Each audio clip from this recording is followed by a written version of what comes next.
ایک غریب نوجوان کی زندگی میں ایک رات ایسا موڑ آیا کہ اس کی قسمت بدل گئی۔ ویران راستے پر ملا ایک پرانا چراغ اور پھر اس چراغ سے نکلی ایک ایسی ہستی جس نے اس کی دنیا ہی بدل دی۔ مگر کیا یہ جادو تھا یا کوئی فریب؟ جاننے کے لیے یہ کہانی آخر تک دیکھیں۔ شام کا وقت ہے، سورج ڈھل رہا ہے۔ ایک پرانے کچے راستے پر جو دونوں طرف گھنے درختوں سے گھرا ہے، کاشف اپنے کندھے پر اوزاروں کا تھیلا لٹکائے تھکا ہارا چلا آ رہا ہے۔ پرندے اپنے گھونسلوں کی طرف لوٹ رہے ہیں۔ دور افق پر نارنجی اور سرخی مائل رنگ چھا رہا ہے۔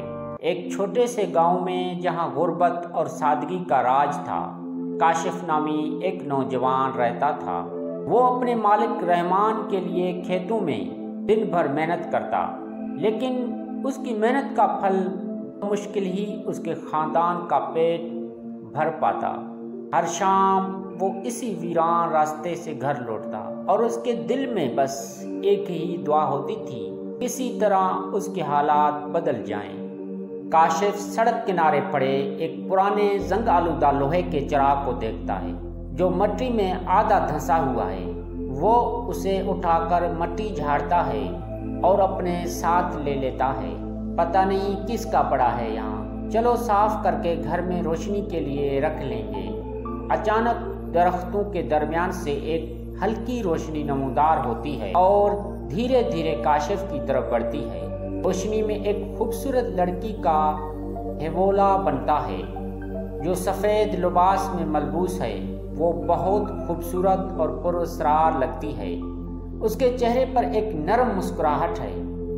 تم نے اس چراغ کو اٹھا کر میری مدد کی، اے نیک دل انسان۔ کاشف حیرت سے، کون ہو تم اور یہ کس طرح کی روشنی ہے؟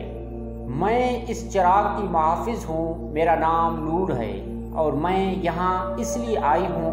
تم نے بے غرض ہو کر ایک فراموش شدہ چیز کو اٹھایا، تم ایک سچے دل والے انسان ہو۔ پری نور کاشف کے قریب آتی ہے، اس کے گرد ہلکی سی چمک پھیلتی ہے۔ کاشف تھوڑا گھبرایا ہوا لیکن تجسس میں ڈوبا ہوا ہے۔ اگلے دن کاشف اپنی کھیتوں میں کام کر رہا ہوتا ہے۔ پری نور کی یاد اس کی ذہن میں گھوم رہی ہوتی ہے۔ سورج کی روشنی کھیتوں پر پڑی رہی ہے جہاں سبز فصلیں لہلہا رہی ہیں۔ کاشف کو یقین نہیں آ رہا تھا کہ جو اس نے دیکھا وہ حقیقت تھا یا کوئی خواب، لیکن اگلے چند دن اس کے لیے کچھ ایسے ہی واقعات لے کر آئے جن سے اس کا یقین پختہ ہوتا گیا۔ کاشف گھر لوٹتا ہے تو اس کی ماں اسے بتاتی ہے کہ کسی نے رات کو ان کے دروازے پر اناج اور کچھ پیسے رکھ دیے تھے۔ کاشف حیرت سے اپنی ماں کو دیکھتا ہے، اسے پری نور کا خیال آتا ہے۔ ماں خوشی سے، پتہ نہیں کون ہے یہ نیکی کر گیا۔ کاشف، ہمارے حالات بہتر ہو رہے ہیں۔ کاشف رات کو اس پرانے چراغ کو لے کر بیٹھتا ہے اور اسے صاف کرنے لگتا ہے۔ جیسے ہی وہ چراغ کو رگڑتا ہے، ایک ہلکی چمک نکلتی ہے اور پری نور اس کے سامنے نمودار ہوتی ہے۔ وہ پہلے سے زیادہ روشن اور خوبصورت نظر آتی ہے۔ پری نور مسکراتے ہوئے، میں تمہاری مدد کرنے آئی ہوں کاشف، تمہاری سادگی اور نیک دلی مجھے بہت بھا گئی ہے۔ کاشف جھجکتے ہوئے، لیکن تم ہو کون اصل میں اور یہ سب کیسے ہو رہا ہے؟ پری نور، میں جنات کی دنیا سے تعلق رکھتی ہوں، لیکن میں اچھی جن زادی ہوں۔ میں نے اس چراغ میں پناہ لی تھی اور اب تم اس کے مالک ہو، اور تمہاری نیکی کی وجہ سے میں تمہاری مدد کرنا چاہتی ہوں۔ پری نور ہاتھ کے اشارے سے کاشف کے خالی مٹکے کو تازہ پانی سے بھر دیتی ہے اور اس کے جھونپڑی میں ایک پراسرار خوشبو پھیل جاتی ہے۔ کاشف کی آنکھوں میں حیرت اور شکر گزاری کے ملے جلے تاثرات ہیں۔ پری نور، میں تمہیں کوئی بڑا خزانہ نہیں دوں گی، بلکہ تمہاری محنت کا اجر تم تک پہنچاؤں گی تاکہ تمہارے گھر میں خوشحالی آئے۔ کاشف کے گھر کے حالات دن بدن بہتر ہوتے جاتے ہیں۔ اس کے پاس اپنے کھیت اور چند جانور بھی آ جاتے ہیں۔ گاؤں کے لوگ حیران ہیں کہ اتنی جلدی یہ تبدیلی کیسے آ گئی؟ کچھ لوگ حسد بھی کرنے لگتے ہیں۔ کاشف کی زندگی میں خوشیاں تو آ گئیں، لیکن اس کے ساتھ کچھ نئے چیلنجز بھی آئے۔ کچھ لوگ اسے شک کی نگاہ سے دیکھنے لگے اور اسے یہ خوف بھی ہونے لگا، اگر کسی کو پری نور کے بارے میں پتہ چل گیا تو کیا ہوگا؟ مالک رحمان، جو اب بھی غریب ہیں، کاشف کے کامیابی دیکھ کر خوش تو ہوتے ہیں لیکن پریشان بھی ہیں۔ وہ کاشف کے پاس آتے ہیں۔ مالک رحمان کاشف سے پوچھتے ہیں، تم نے اتنی جلدی کیسے ترقی کر لی؟ کوئی جادو ہے کیا؟ کاشف جھجکتے ہوئے، بس مالک اللہ کا کرم ہے اور میری محنت۔ ایک رات کاشف اسی پرانے چراغ کے ساتھ بیٹا سوچ رہا ہوتا ہے۔ پری نور اس کے سامنے نمودار ہوتی ہے۔ کاشف کے چہرے پر پریشانی کے آثار ہیں۔ کاشف: نور، میں تمہارا شکر گزار ہوں، لیکن اب مجھے ڈر لگنے لگا ہے۔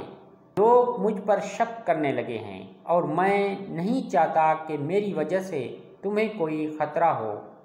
پری نور: میں جانتی تھی کہ یہ وقت آئے گا۔ میرا کام تمہیں خوشحالی دینا تھا اور وہ میں نے کر دیا۔ اب تمہیں اپنی زندگی خود سنوارنی ہے۔ پری نور تھوڑی اداس دکھائی دیتی ہے۔ اس کے گرد کی چمک ہلکی پڑ جاتی ہے۔ پری نور: میں اب زیادہ دیر تمہارے پاس نہیں رہ سکتی۔ میری دنیا اور تمہاری دنیا الگ ہے، لیکن میری مدد تمہارے ساتھ ہمیشہ رہے گی۔ محبت کا تحفہ اور ایک نئی صبح۔ پری نور آخری بار کاشف کو دیکھتی ہے۔ اس کی آنکھوں میں ایک گہرا احساس ہے۔ وہ کاشف کی طرف ہاتھ بڑھاتی ہے اور اس کے ہتھیلی پر ایک چھوٹا سا چمکتا ہوا پتھر رکھ دیتی ہے۔ پری نور: یہ پتھر تمہیں ہمیشہ نیکی کی راہ پر رہنے کی یاد دلائے گا۔ یہ میری محبت کا تحفہ ہے اور تمہیں ہمیشہ صحیح فیصلے کرنے میں مدد دے گا۔ جب بھی تم کسی مشکل میں ہو، بس اس پتھر کو دیکھنا اور مجھے یاد کرنا۔ میں تمہارے آس پاس ہی رہوں گی، بس دکھائی نہیں دوں گی۔ پری نور کی چمک دھیرے دھیرے مدھم ہوتی ہے اور وہ غائب ہو جاتی ہے۔ کاشف کے ہاتھ میں چمکتا ہوا پتھر رہ جاتا ہے۔ اس کے آنکھوں میں نمی ہے لیکن چہرے پر ایک عزم بھی ہے۔ پری نور جا چکی تھی، لیکن اس کی دی ہوئی خوشحالی اور سب سے بڑھ کر اس کی محبت اور نیک دلی کی یاد کاشف کے ساتھ ہمیشہ رہی۔ کاشف کی زندگی ایک نئی رخ پر گامزد ہوئی۔ وہ اپنی دولت کا استعمال صرف اپنے لیے نہیں کرتا، بلکہ اپنے گاؤں والوں کی بھی مدد کرتا ہے۔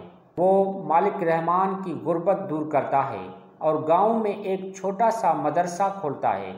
بچے وہاں پڑھتے ہیں اور ایک خوبصورت مستقبل کی بنیاد رکھتے ہیں۔ کاشف نے اپنی محنت اور پری نور کی دی ہوئی تحفے، خوشحالی اور نیک دلی کو صحیح معنوں میں استعمال کیا۔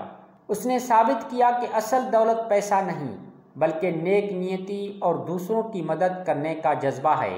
اس نے اس جادوئی چراغ کو ایک طبقے کی نیچے سنبھال کر رکھ دیا اور اس کی کہانی گاؤں میں نسل در نسل سنائی جانے لگی۔ یہ کہانی صرف ایک جن زادی اور ایک انسان کی دوستی کی نہیں، بلکہ سچائی، نیکی اور دوسروں کی مدد کرنے کی جذبے کی تھی۔ اگر یہ کہانی آپ کے دل کو لگی تو اس ویڈیو کو لائک کریں اور ہمارے چینل کو سبسکرائب کرنا نہ بھولیں۔ ہم اس طرح سبق آموز کہانیاں اپنے چینل پہ اپلوڈ کرتے رہتے ہیں، لہٰذا ہمارے چینل کے ساتھ جڑے رہیں